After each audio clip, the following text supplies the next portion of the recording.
All right, Lauren Hughes here, part 3, discussing the townhome that I bought near the Bronco Stadium for $750,000.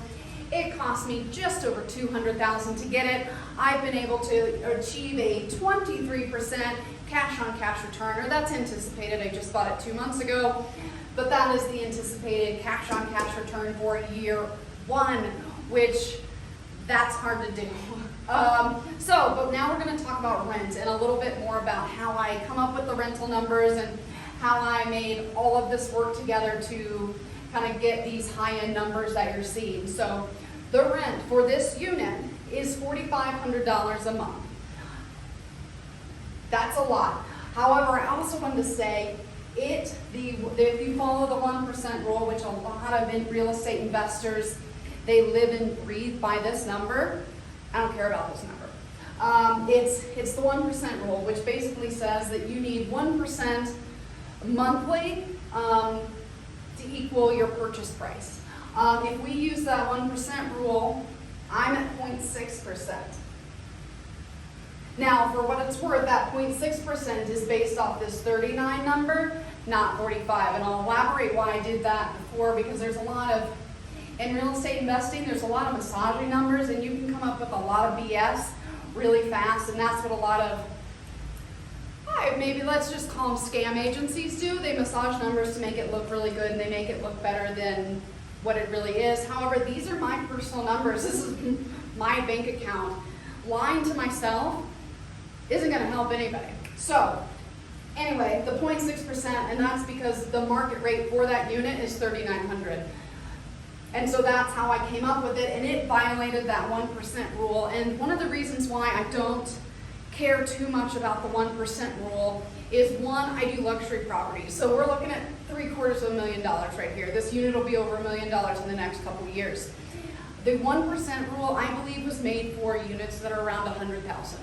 They're much lower. And so your numbers, they have to be a lot tighter because you're looking at different variables. I'm trying to get the best cash-on-cash return, and as well as appreciation, and that's why I'm putting so much money into a single unit.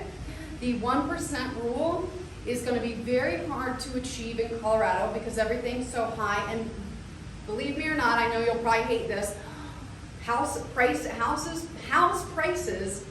outweigh the rents, especially trying to get that 1% rule. You can do it some places in Aurora, or if you do a really extensive rehab, rip the house down, and you basically pay nothing to the person you buy it from. You can get it, but that's just not what I do. So nothing wrong with it, but I've gotten a lot of criticism from other investors just being like, oh, how do you violate that rule? Because I don't care about that rule. My portfolio, it's just different.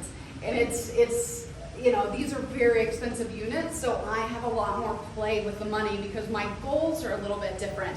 I'd rather have one unit that produces the same as someone else's 10 units, and that's because my time matters, and I'm to the point in my portfolio where I can take those risks. I don't need to spread it out between, 10 properties. I can do one really expensive property because I have several of them. Excuse me, so a little bit different, and I kind of got on a diatribe over there about the 1% rule. It's, I think it's a good rule. I think it's a great rule when you're starting out and you're doing properties under $300,000. I think it's very important because maintenance costs can really eat you alive on those lower end properties, because the cost of maintenance for a cheaper house, $100,000 house, is almost the same as like my townhome at $750,000. So it's, there's a lot into that, and I'm happy to elaborate, but I care about the cash-on-cash return, not so much the 1% rule, which a lot of people in the investing world think that that's a golden rule. So I went on a little bit, actually kind of an extreme diatribe, so follow me for section 4, and we're going to talk about these rents.